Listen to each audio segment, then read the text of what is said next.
Hello दोस्तों। मैं doctor अंकुर नेहरा और मैं आया हूँ आपके लिए लेकर आज एलटी सहायक अध्यापक जो कि उत्तराखंड के लिए पोस्ट निकलने वाली है उसका सिलेबस लेकर।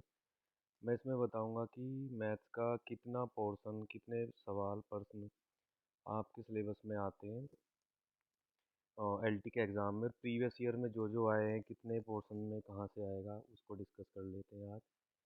ये सिलेबस कंटेन करता है यूजी ग्रेजुएट और +2 के बारे में 11th के बारे में। थोड़ा थोड़ा मैं आपको बता देता हूँ कि कैसे और क्या बनेगा इसमें।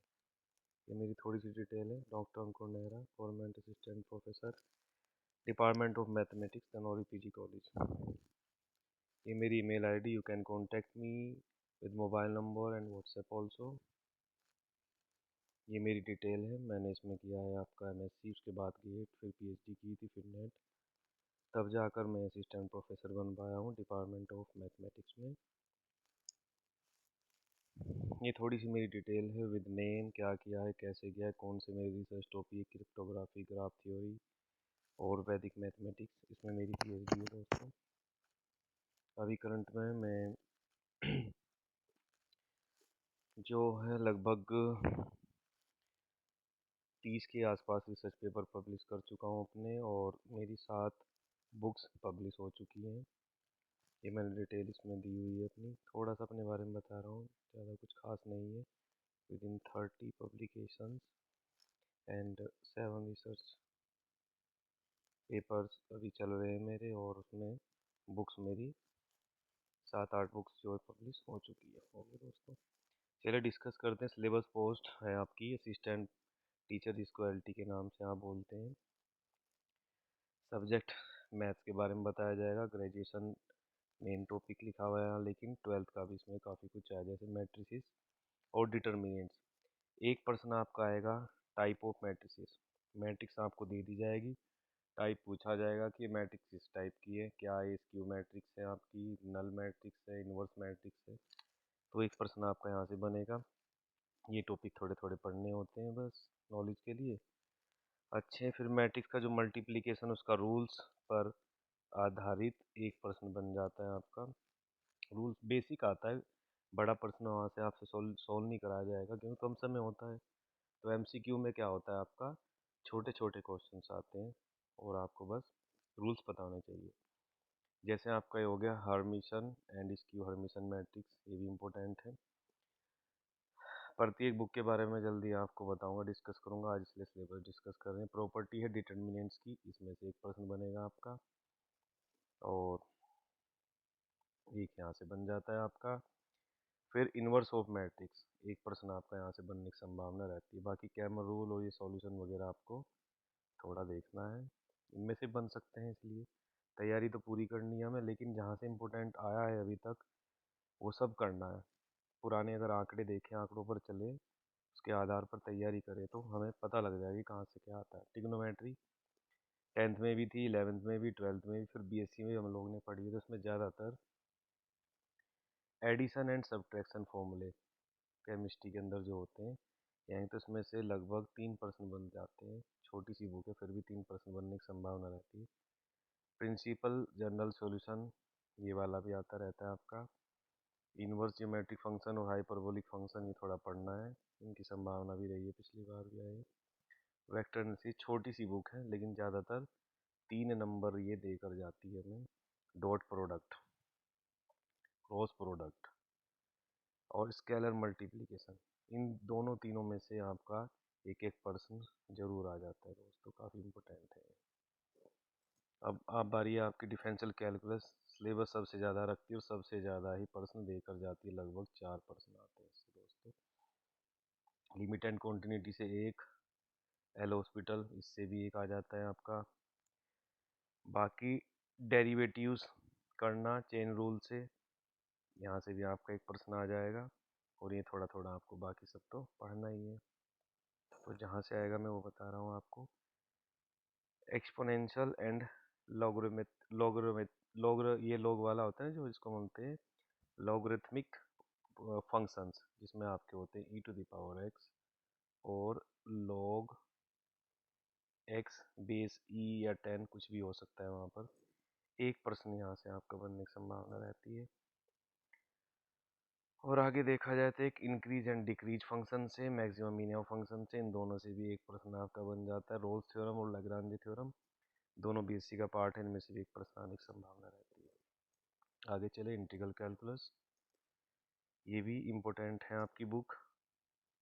बीएससी में पूरी बुक होती है और 12th में छोटा सा चैप्टर के नाम से दिखाया गया है। इसमें आपका 1% अगर हम करें तो इंटीग्रेशन बाय पार्ट्स, और एक आपका आ जाता है सब्स्टिट्यूशन एंड पार्शियल फंक्शन वाले मेथड से सॉल्यूशन करना। एक यहाँ से भी संभावना बहुत ज़्यादा रहती है। तो इंटीग्रल कैलकुलस में देखा जाए तो 2 नंबर तो आपके बनते ही बनते हैं अच्छे से। आगे चले, कोऑर्डिनेट ज्योमेट्री सबसे मोस्ट इम्पोर्टेंट बुक है आपकी, इसमें से 3% बनते हैं दोस्तों। मेनली सर्कल वाला, equation of circle, parabola, ellipse, hyperbola, straight line, इनमें से ही आपके पर्सन बनते हैं और कहीं से कुछ नहीं बन पाएगा, तो ये पढ़ना बहुत ज़रूरी है। अलजेब्रा डिफरेंशियल कैलकुलस की तरह ये भी बहुत ज़्यादा सिलेबस रखता है, बीएससी का भी थोड़ा इसमें रहता है, और आपका 12th वाला भी अलजेब्रा ऑफ कॉम्प्लेक्स नंबर, ये भी जरूर आता है आपका 1% इसमें से। पोलर रिप्रेजेंटेशन का पिछली बार भी आया था, मैं दिखाऊंगा आपको, एक यहाँ से आया था दोस्तों। और फिर आपका क्यूब रूट में जिसमें ओमेगा वाले थे, 1% यहाँ से बन जाता है। एपी जीपी और उनका मीन्स निकालने में से यहाँ से भी आपका 1% बनता है दोस्तों, ठीक है। इनफाइनाइट सीरीज उनका सम करना, 1% यहाँ से भी बहुत सारे पेपर्स में आया आपका है। परम्यूटेशन एंड कॉम्बिनेशन, कुछ भी मत सोचें आप, जरूर आएगा यहाँ से भी। आगे जाए प्रोबेबिलिटी, बिना किसी यानी उसके आंकड़े के, मैं डायरेक्टली बोल रहा हूँ यहाँ पर, प्रोबेबिलिटी से 1% आता है, जिसमें से ये आया था पिछली बार, इंडिपेंडेंस ऑफ इवेंट्स में से यहाँ से आया था दोस्तों 1%। डिफरेंशियल इक्वेशन, ये देखिए छोटी सी बुक है, लेकिन इसमें से भी आपके 3% आते हैं दोस्तों। एक सेपरेशन वाला भी कर लीजिए, एक पार्शियल डिफरेंशियल इक्वेशन से भी आ जाएगा, यहाँ से भी संभावना है आपकी। और ऑर्डर और डिग्री निकालने के लिए सॉरी, रियल एनालिसिस में जाए तो हम यहाँ पर सबसे पहले डिस्कस करेंगे कुछ थ्योरम्स होती है काउंटेबल, इसकी काउंटेबल अनकाउंटेबल की, 1% यहाँ से बनता है आपका। डिफरेंशिएबिलिटी और कॉन्टिन्यूटी, इससे भी 1% बन जाता है आपका। और लास्ट वाले पेपर में यहाँ से आया था बच्चों, 2% आए थे यहाँ से। उसमें बताना था कि ये सीक्वेंस आपकी कन्वर्जेंट है या डाइवर्जेंट है, वो बतानी थी, और किस रूल से है वो रूल भी आपको मैं समझाऊंगा जल्दी। कॉम्प्लेक्स एनालिसिस, इसमें से आई वाला 1% आएगा इम्पोर्टेंट, और एक कॉम्प्लेक्स इंटीग्रेशन से आया हुआ था बच्चों लास्ट, तो 2 नंबर की है जो आपकी बुक पूरी की पूरी है कॉम्प्लेक्स एनालिसिस, इसमें से भी 2 नंबर आते हैं। न्यूमेरिकल एनालिसिस छोटी सी बुक है, 3 नंबर इसमें से भी आए हैं पिछली बार, जिसमें से एक था आपका डेल और ऑपरेटर ई, इनमें रिलेशनशिप हर पेपर में ही पता नहीं क्यों इससे आता है, लेकिन आता है, सिलेबस में लिखा नहीं है। और एक मेरा माने तो लैग्रांजे फॉर्मूला, न्यूमेरिकल इंटीग्रेशन में से सिम्पसन 1/3 रूल, 3/8 रूल, ट्रेपजोरियल रूल, ये रूल्स में से 1% आपका आता ही आता है दोस्तों। रेगुलर फाल्सी न्यूटन, इनकी दोनों की आपका क्या ऑर्डर आ जाती है पूछने के लिए, एरर आ जाती है पूछने के लिए, तो 1% की संभावना यहाँ से भी रहती है। Most important book linear algebra, इन सभी चैप्टर में से केवल थ्योरम्स आती है, इनमें से डायमेंशन वाले में से आई थी मोस्ट इम्पोर्टेंट, वेक्टर स्पेस में से आई थी most important, root characteristic root जिसे हम आइगन वैल्यू आइगन वेक्टर बुलाते हैं निकालते हैं, यहाँ से भी एक आपका प्रश्न आता है। और लास्ट पेपर में जो आया था वो था लीनियर डिपेंडेंस एंड इंडिपेंडेंस बताना था, उसमें एम की वैल्यू निकालनी थी, यहाँ से एक प्रश्न आया था दोस्तों मोस्ट इम्पोर्टेंट। और एक सवाल आया था सिस्टम ऑफ लीनियर इक्वेशन में से, इसमें से बताना था, सिस्टम की डिटेल्स दी गई थी और पूछा था कि सॉल्यूशन यूनिक होंगे या नहीं होंगे, ट्रिवल होंगे नॉन ट्रिवल होंगे, बताना। तो बहुत छोटा था वो भी और इम्पोर्टेंट था। लास्ट बुक मैथमेटिकल स्टैटिक्स, इसमें से मीन मोड मीडियन, इन तीनों में रिलेशनशिप आया था और कुछ नहीं आया दोस्तों, तो ये काफ़ी इंपॉर्टेंट है।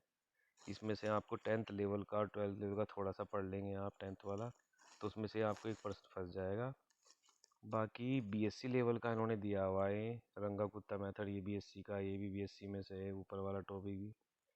और ये मीन मोड मीडियन, ये 10th 12th में सब जगह पाए जाते हैं। तो दोस्तों टोटल आपका बीएससी का लगभग 12% और 10th प्लस 12th और साथ ही साथ 11th भी, इनमें से आपके लगभग 15 से 17 क्वेश्चन इसमें से आ जाते हैं दोस्तों। तो टोटल 30 मार्क्स का आएगा, इसमें से 1% पेडागोजी वगैरह का आ जाता है दोस्तों। तो ये आपका सिलेबस था जिसमें हम डिस्कस करेंगे जल्द से जल्द सारे सिलेबस के बेस्ड जितने भी क्वेश्चंस होंगे प्रीवियस उनको भी डिस्कस करेंगे और इनकी एक्सरसाइज करेंगे, थ्योरी पढ़ेंगे। तो जल्द से जल्द मैं इसको शुरू करने वाला हूँ, मेरे साथ बने रहिएगा। Thank you so much.